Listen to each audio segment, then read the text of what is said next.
अच्युतं केशवं कृष्ण दामोदरं रामनारायणं जानकी वल्लभं रामनारायणं जानकी वल्लभम। नमस्कार दोस्तों, मैं हूं ममता तिवारी और आप सभी का स्वागत करती हूं मेरे चैनल ममताज वे में।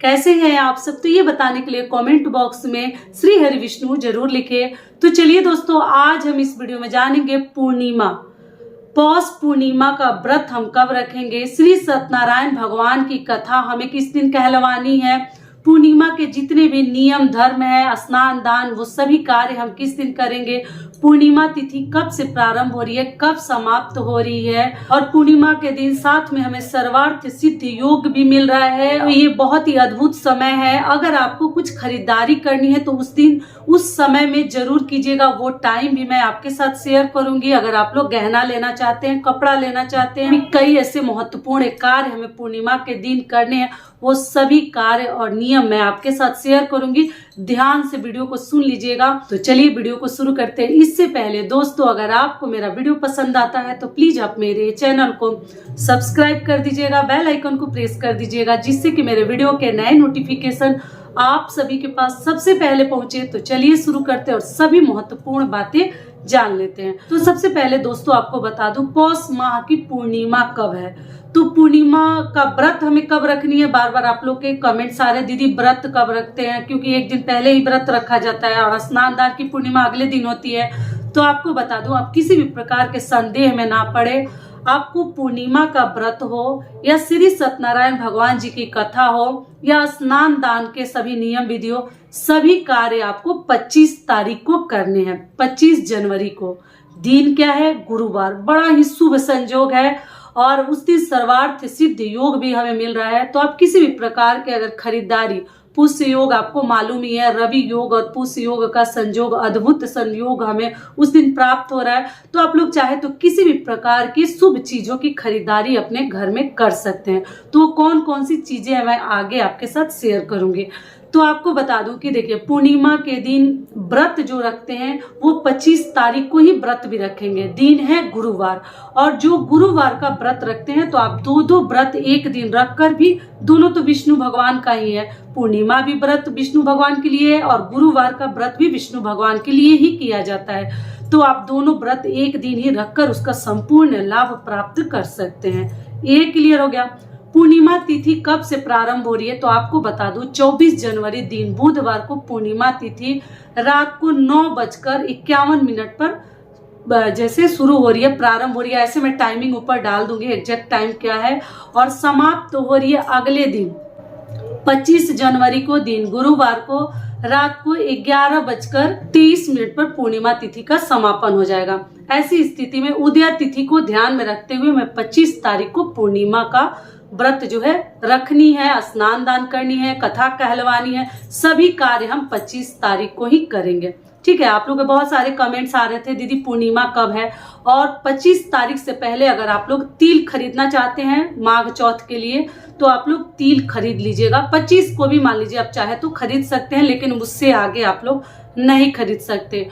और बहुत सारे लोग पूर्णिमा के दिन से ही माघ स्नान भी प्रारंभ करते हैं। जिनको माघ, बहुत सारे लोग कार्तिक स्नान करते हैं, बहुत सारे लोग माघ स्नान करते हैं, जो बूढ़े बुजुर्ग हैं या जो भी श्रद्धा से करना चाहते हैं, तो वो जो है पूर्णिमा के दिन से ही माघ स्नान भी आप कर सकते हैं 25 जनवरी से। क्लियर हो गया।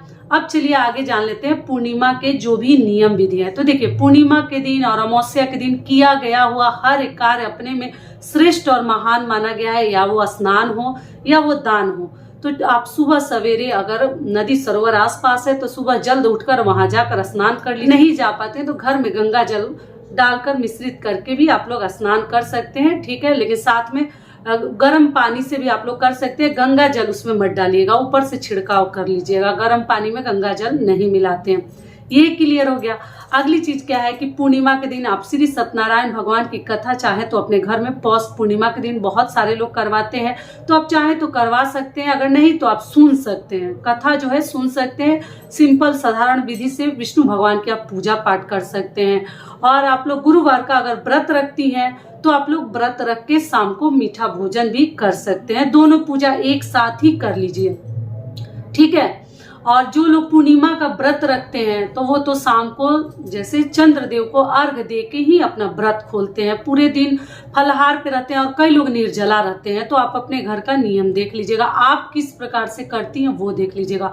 और चंद्रदेव को अर्घ देने का समय तो ठंडी का दिन है, तो आप 5:30 के आसपास ही चंद्र उदय होगा, उसके बाद ही आप लोग कर सकते हैं, या 6 बजे के बाद सभी नियम कार्य आप लोग कर सकते हैं।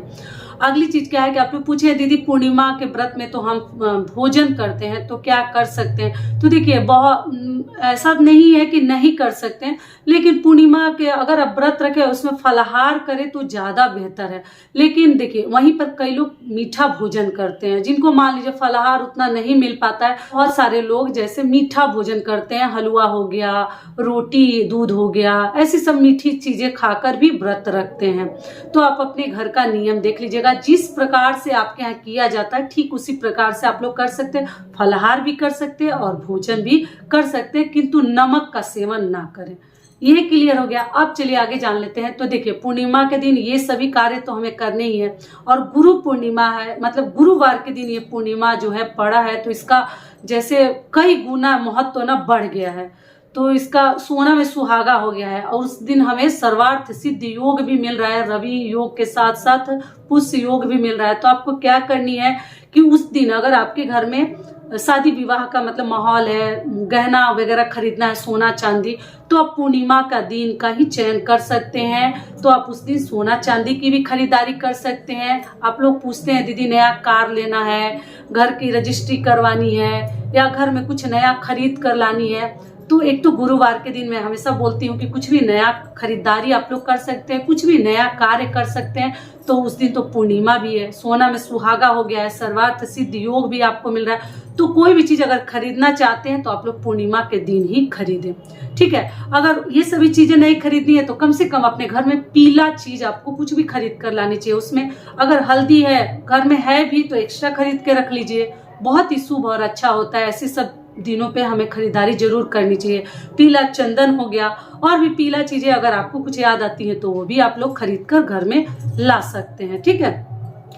टाइमिंग कब से है तो देखिए 8 साढ़े 8 के बाद आप पूरे दिन खरीदारी कर सकते हैं, जो भी खरीदना चाहे। सुबह 8:30 के बाद आप कुछ भी खरीद सकते हैं। सर्वार्थ सिद्ध योग हमें मिल रहा है गुरुवार के दिन पूर्णिमा पड़ने की वजह से, तो आप लोग ये सभी कार्य कर सकते हैं। और अगली चीज क्या है कि पूर्णिमा के दिन आप चाहें तो अगर मान लीजिए भगवान ने आपको उस लायक बनाया है तो गर्म कपड़ों का दान भी आप लोग कर सकते हैं। किसी भी मतलब जरूरतमंद को भोजन पानी भी दे सकते हैं।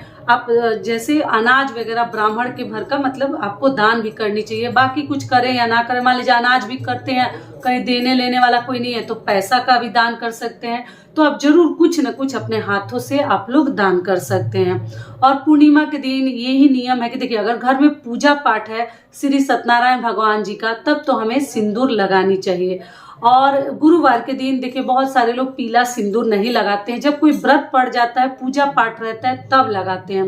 तो पूर्णिमा के दिन आप पीला सिंदूर अवॉइड करें, उस दिन ना लगाएं, आप लाल सिंदूर लगा सकते हैं, ठीक है। ऐसे सब दिनों पर मतलब सिंदूर तो लोग नहीं पूर्णिमा के दिन लगाते हैं, लेकिन मान लीजिए पूजा पाठ है, घर में श्री सत्यनारायण भगवान की कथा है, तो कैसे हम करेंगे, तब तो हमें सब श्रृंगार करना ही पड़ता है, तो आप लोग कर सकते हैं। लेकिन उस दिन लाल सिंदूर आपको लगानी चाहिए, पीला ना लगाएं, क्योंकि गुरुवार के दिन ज्यादा लोग बोलता है कि मतलब बालों में बहुत ज्यादा कंघी वगैरह कर करके और फिर हमें पीला सिंदूर नहीं लगानी चाहिए जब तक कि कोई व्रत और पूजा ना रहे तब। इन सभी बातों का आप लोग ध्यान रखिएगा। और अगली चीज क्या है कि गुरुवार का दिन है तो आप जितना चाहे विष्णु भगवान की पूजा कर सकते हैं। घर में आप लोग कुछ भी खीर वगैरह बनाकर पूर्णिमा के दिन, आपको मालूम है विष्णु भगवान को हम भोग लगाते हैं, तो आप तुलसी पत्र डालकर गुरुवार का दिन है तोड़ सकती हैं आप लोग। एक दिन पहले ही तोड़ लीजिए, गुरुवार के दिन अगर ना तोड़े तुलसी माता को, पूर्णिमा के दिन तो और भी अच्छा है। तुलसी जी की पूजा आप लोग कर सकते हैं निसंकोच, क्योंकि मंगलवार रविवार नहीं पड़ा है तो ये सभी कार्य कर सकते हैं। अगर केला का वृक्ष आपके घर के आसपास है तो केले के वृक्ष की भी पूजा कर सकते हैं। एक दीपक प्रज्वलित करके शाम को रख सकते हैं। तो यही सब कार्य हम पूर्णिमा के दिन करते हैं। साथ में आप लोग चाहे तो पीपल वृक्ष की भी पूजा कर सकते हैं। पूर्णिमा और अमावस्या के दिन पीपल वृक्ष को भी सींचा जाता है काले तिल और दूध से। तो आप लोग देख लीजिएगा। सारी बातें क्लियर हो गई। तो ये वीडियो मेरा यहीं तक का था। आशा करती हूँ, उम्मीद करती हूँ कि इस वीडियो से आप सभी को बहुत अधिक लाभ मिलेगा। फिर मिलती हूँ एक नए वीडियो में। तब तक के लिए नमस्कार। स्वस्थ रहिए, सुरक्षित रहिए और जहाँ कहीं भी रहिए खूब खुश रहिए। जय श्री राम।